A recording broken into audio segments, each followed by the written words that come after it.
are stories that haunt you, stories that follow you deep into the night. And then there is the story of Blanche Monnier, beautiful, vibrant young woman who vanished from the world for 25 long years. No missing posters were ever filed. There were no clues left behind. No tearful goodbyes. Just an unnerving, deafening silence. This isn't just a tale of a disappearance, it's a story of a prison built not with stone and steel, but with secrets and lies in the very place she called home.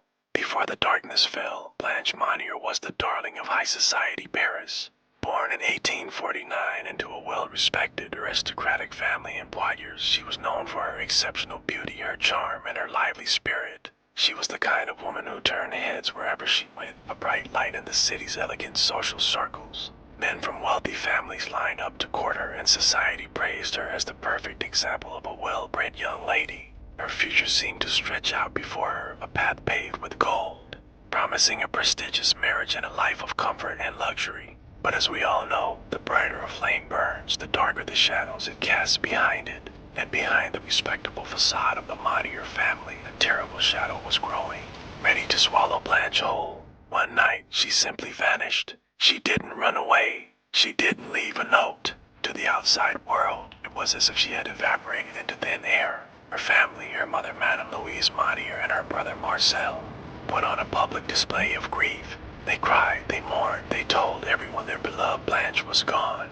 The world, busy with its own affairs, eventually accepted the story and over time, simply forgot her. But behind the closed, locked doors of the Monnier mansion, a living nightmare had only just begun. 25 years passed, a quarter of a century, a lifetime. The memory of Blanche Monnier had faded into a sad, forgotten whisper of the past. Then, on May 23, 1901, the Attorney General of Paris received a mysterious, anonymous letter.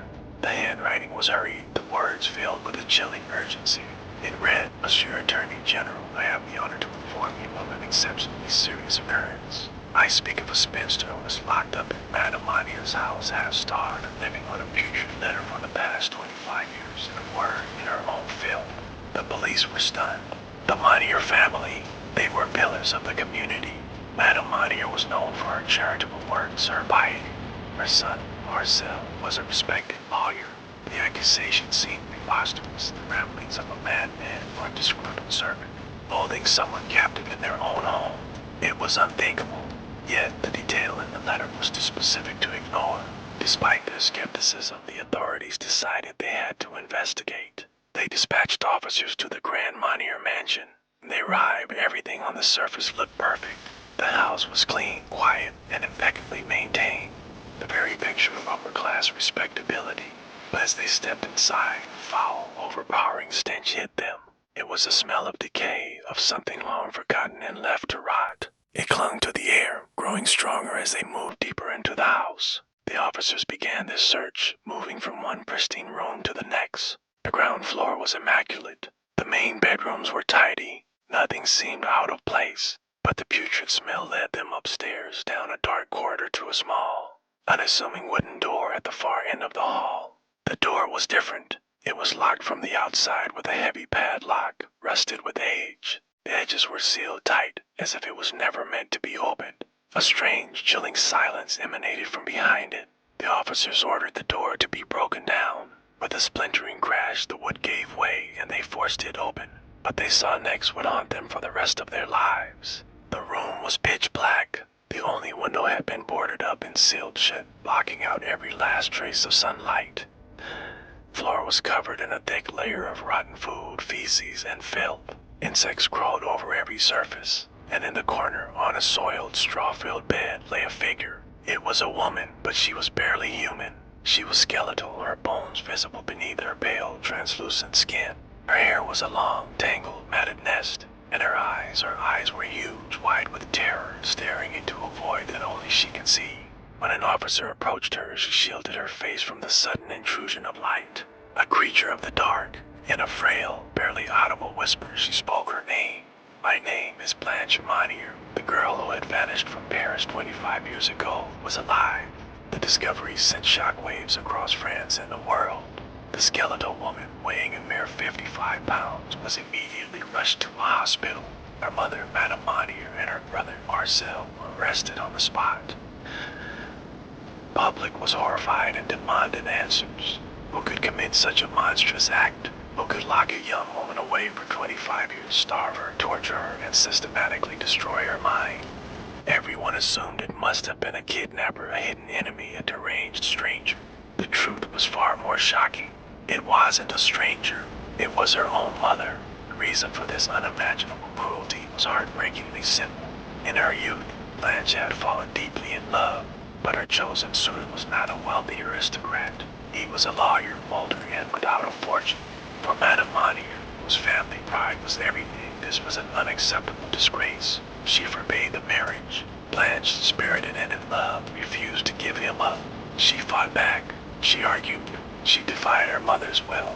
Enraged by this defiance, Madame Monnier decided on a punishment of unparalleled cruelty. She locked her own daughter in that small, dark room, swearing that the world would never see her again until she renounced her love. But Blanche never did.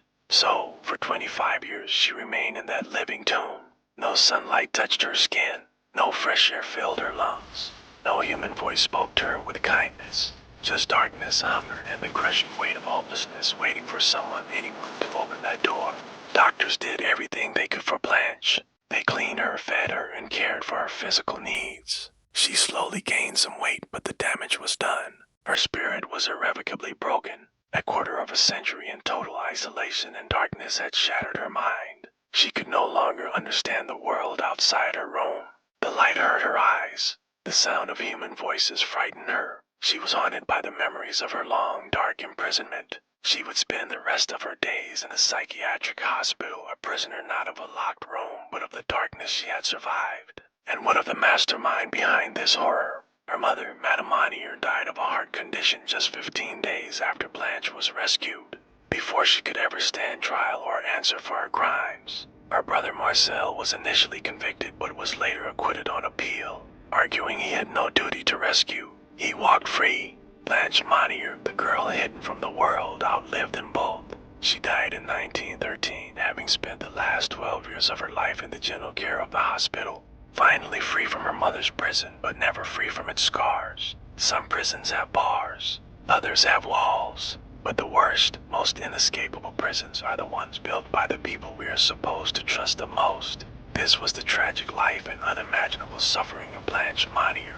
Beautiful soul hidden from the world, not by a monster in the shadows, but by the very family meant to protect her. A haunting reminder that the darkest secrets can often be found behind the most respectable doors. Thank you for joining us at History Pulse for this incredible story. If you found this as fascinating as we did, don't forget to like, subscribe, and hit the bell icon so you never miss another journey into the past.